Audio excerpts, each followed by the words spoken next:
Hello, everybody.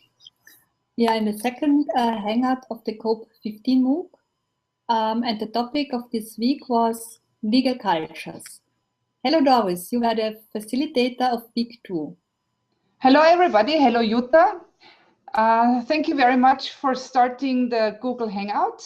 It's a great opportunity to reflect a little bit on this week and to talk to you, Jutta. Yes, we didn't receive a lot of questions from the learners. So dear learners, you're welcome to ask Doris as well. And at the moment, I had a lot of questions because it was very nice to read all the comments and to think about.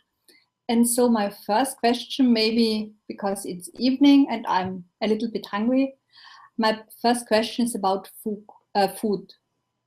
In the discussion, some of you mentioned that there is a limitation when you travel to New Zealand, for example, that you cannot import every kind of food. And I experienced similar problem when we traveled to Australia. We had a problem with 2 Styrian apples in our suitcase. So I kind of understand these restrictions in countries as New Zealand or Australia. But there were also a lot of controls at the border between Argentina and Chile, and I didn't understand that. So Doris, could you please speak a little bit about the food problem? Well, all areas of humans are regulated by the law, also food. Food is a very essential part of everybody's life. And so there are many regulations on food. On the one hand, those cases that you described with limits on imports of food by individuals, there is usually the reason behind that countries are concerned that food might get imported that carries some diseases, where also the agricultural sector in the host country would suffer. Yeah? Because the country, the government has the obligation to protect its citizens against any possible threats of food. So public health is a very important, I would say, objective of the government. And so there are many laws that would restrict the imports of food to a country, especially if it's brought in by individual travelers, because that can be a hazard, that can be a risk to the population of a country. But then also other issues of food have a very strong cultural dimension, such as also how food is produced. Even in the European Union, you wouldn't imagine it, there are different standards on the production of food. When it comes to beer, for example, yeah, Europeans, in particular in the German-speaking countries and in Eastern Europe, we love to drink beer. And each country has its own rules on the production of beer. In Germany, for instance, there is a rule that's called the purity requirement for beer. So only beer that's produced in accordance with this requirement, only very few and specific ingredients may be used for the production of beer by breweries. They can be produced in Germany. But then in other European countries, you have different rules. Yeah? And so the question was also, can beer that was not brewed in accordance with the purity requirement be sold in Germany, for example, or in Austria? Yeah? So food regulations are very important. And another thought that I just have also is, if from the point of view of a consumer, if you purchase food, always, and that goes not only for food, that goes for all products, if you purchase a certain brand, you have some expectations. And there are many food stuff and also other products, but in particular food that comes from a certain region. For example, if you buy prosciutto di Parma, you expect it to be produced in the Italian region of Parma. Yeah? Or if you purchase a bottle of rosé wine that's called Schilcher, you expect it to be produced in the Schilcher area, just like southwest of Graz, of our city, where the FH Joanneum is located.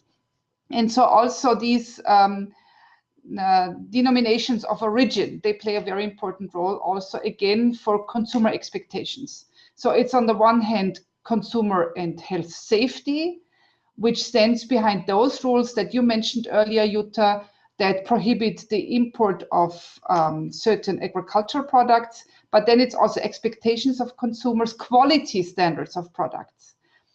Also, very many Europeans are concerned about genetically modified products that are imported into Europe. Some European countries have a more liberal approach here, others have a more, I would say, protective approach. But then we have to consider that there is a global trade, and that also in many countries genetically modified food is on the market. Yeah. So you see, there are so many different food regulations, but they have a very strong impact. Yeah, and that's why food law is gaining a lot of importance, actually. Ah, okay. Thank you. That's very interesting. And another question to food. Wasn't there a nice story that Red Bull was prohibited in France and now it's allowed? That's true. Yeah, there was a time when the energy drink Red Bull was prohibited in France. The French government argued that this was because it constituted a health risk to the population. There was even a case that the European Commission had filed against the Republic of France in front of the European Court of Justice. And surprisingly, at that time, the French government could win this case because they produced documents of medical experts, which also affirmed that the ingredients of the energy drinks could cause some health problems. In my personal opinion, I was a little surprised about this judgment of the European Court of Justice because I think it's not really proportionate. Because if you prohibit a product, that's a very strong measure. How can you, on the one hand, prohibit an energy drink, but then allow for the sale of cigarettes? Yeah? Aren't cigarettes also a health risk? There could have been other ways to deal with the energy, even if it may contain ingredients that can cause health problems, for example, to your heart. You could have a certain sign on the can telling consumers that those who have a heart condition, that they may somehow be affected by the consumption of this energy drink. I found that surprising in a way. That the European Court of Justice shared the view of France that the energy drink could be a dangerous beverage. But in the meantime, the ban has been lifted. I think that also shows that if you want to achieve a certain goal, you may achieve it by legal means. You can file a lawsuit and you may win. But even if you lose the lawsuit, there are other ways, like political ways. The law, as we also pointed out in a MOOC, actually always has to be seen in context, and also in the context of the political negotiation. Legislation is also a political process. And if there is a political consensus that certain products should be allowed, then they may get permitted, even if there are maybe also other interests. And as also was pointed out in the MOOC, it's always about balancing of different interests. Yeah? And now it's interesting that in the meantime, the Republic of France has allowed for the sale of the energy drink Red Bull. Okay, thank you. That's interesting. And a large part of this week was about China. And therefore, my next question, do you know examples of Austrian or maybe Styrian companies doing business in China? What type of companies cooperate with China? I found it really great that so many of the learners really intensively discussed the issue of China and the way how China has developed from a communist country to a market economy and what it brought about for businesses, but also for individuals. And I know quite a few Austrian companies that do business there because it's a very attractive market. In Styria, in our region, for instance, AVL is having a large presence in China. Other companies like Knapp Andritz, Magna, and so forth, they all operate on the Chinese market. They have subsidiaries, they do production. One of the companies in Graz that I know quite well, Anton Paar, which produces certain devices for the measuring of liquids. They also have a distributing place in China. So actually nobody who is engaged in global trade can avoid the Chinese market. All of them are present, but as Mr. Oehlberger also pointed out in his video, they have to be aware of the different legal culture. They also have to be aware of the fact that intellectual property is not fully enforceable in the way we would know it according to Western standards. One famous example when it comes to China and intellectual property concerns the lift elevator company Doppelmayr. I think most of the learners will know the Doppelmayr company. And what happened to them was they got a call from a community in China, and the community said, we have a lift that we bought from you, and now we have a problem with it. Please come and fix it. And they said, but we never sold a lift to you. And so it was a fake, it was a counterfeit. And those who had produced the fake even had perfectly copied the logo and all the signs of Doppelmayr. So the community in China, they thought that it's an original product, yeah? And so Doppelmayr, through this call, through this notice of the defect, only realized, oh my God, there is a fake product around. And of course, they went to fix it because the reputation of the company was at stake, yeah? This is what happens to you once in a while. But I think many companies have in the meantime found a way to deal with those challenges. And so many of the big companies that do business are present in China.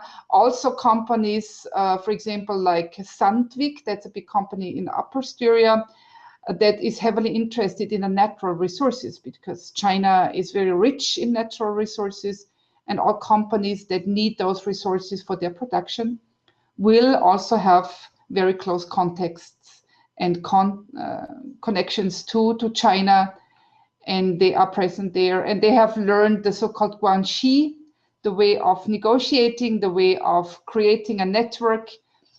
And also here in this context, I would like to invite all learners also to the upcoming weeks with my colleague Denny Seiger as facilitator, who will talk about networks in B2B transactions, or Mr.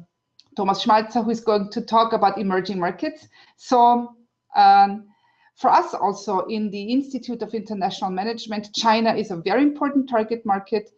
And we have also a very nice partner university in China, in Beijing, the University of International Business and Economics in Beijing, that has been a good partner for many years. And we have also done research projects with them. So not only the Austrian companies are maintaining good contacts with China, it's also the universities. Because the universities in China, in the meantime, they have grown substantially, because education is, on the one hand, a very big business in China, because so many young Chinese people attend universities and they highly value education. And then also, of course, many of those universities have gained a good quality. They have hired professors from abroad, and they have substantially improved their standing in the international education community. Okay. With regard to the weeks of Dennis or Thomas, they are the facilitators of week 4 and 5. And so it's not next week, because next week is about negotiation and communication. Is week 3, which will start tomorrow. And then are further economic weeks. Yeah, we have another comment. I believe on Sunday you wrote a post why the law in some countries changes more quickly than in others. Right. There was a comment by one of the learner, and I don't know, do you have the comment, or should I read it? I do have it, but maybe for our listeners, Mm-hmm. I think the learner made 3 statements. He agreed with the finding that in some countries the law changes more rapidly. And what I found especially interesting, he pointed out that also the civil society, the citizens of a country, can have an influence on the government and on the nation, because they may, through demonstrations, through protests, put a certain pressure on the government to change the law, right? I think in that sense, he made a comment. Yeah. I think that's a very good comment, and I completely agree. And there have been so many examples in history that illustrate that the civil society is really crucial for the development of a legal system and for the legal culture. One example is, of course, a long time ago in the French Revolution, when the ancient system was overthrown because the protests led to a complete change of the system. Also, of course, in the Russian Revolution about 100 years ago. But it's not only in times of revolution, it's also sometimes smaller, not so significant changes can be started by the civil society. However, that's only the case if the country makes it possible for civilians, for citizens to exercise their human rights. Because if people cannot demonstrate, if people are not allowed to say what they think, if they risk to be put into prison, or if they risk that the police would attack them, then the civil society is completely restricted. And this is also what I mean by a legal culture.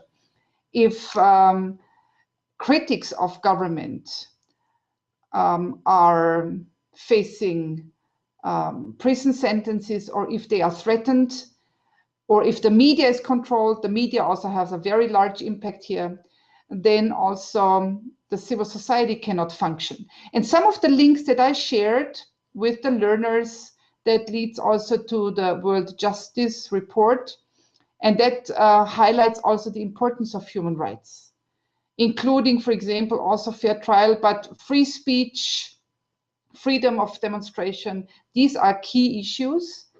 And I really like the comment by the learner that he stressed the point that this is also a factor which needs to be taken into account when we look how the law changes in a society. It's not only economic circumstances, it's also the way how the citizens perceive it and how the citizens can get involved. I think that was a very nice comment, and I thank the learner very much for his post. So the human rights were topic in week 2, but also the corruption. Right. And here I want to ask you about the corruption perception index. Why this name, and who perceives the corruption? Yeah, well, the corruption perception index, the CPI, is very well known. It's used a lot globally. The organization Transparency has come up with this index. There are so many indices around globally, but the corruption perception index is certainly one of the most widely acknowledged indices. And what's important is, and sometimes there are misunderstandings on that it's just the corruption perception index. It's just a perceived corruption, not the actual corruption, because that cannot be really measured. Yeah, what can be measured a little more easily is how experts, how important stakeholders would perceive the corruption in a certain society, in a certain country, given certain criteria. Yeah? So that's how it's measured, that it's the perceived corruption. And then we can see also how countries develop. Yeah? Austria, for instance, is doing reasonably well, although Austria has lost some points. Yeah? Certainly some of the scandals that came up with some of the politicians that acted not in a very transparent and in a way, not in a very accountable way. I would say accountability of the government is a key aspect here. This can then lead to a decrease of the perceived corruption, or certainly to an increase of the perceived corruption. Then the rank goes up, then you lose some points in the corruption perception index. Yeah. So it's helpful to look at that. Yeah. And for example, recently we had a guest professor in our institute from Chile, because you mentioned Chile earlier on the food, yeah, but he was pointing out very proudly that among the Latin American countries, Chile is one of the countries ranking best. So Chile has a considerably low percentage of perceived corruption. They do quite well, but they came a long way in that sense, yeah. And that's very good. So that helps to attract investors. So this is also what the corruption perception index is supposed to do, to measure whether a country is attractive for FDI, whether it provides a suitable environment for investors.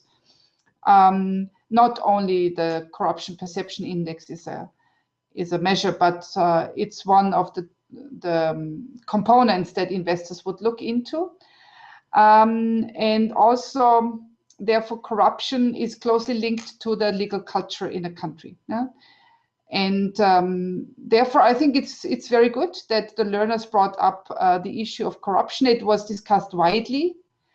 And it was also interesting that some of the learners pointed out that in some countries, I especially liked the comment of a learner from the Baltic nations who talked about corruption in her country. Okay, thanks.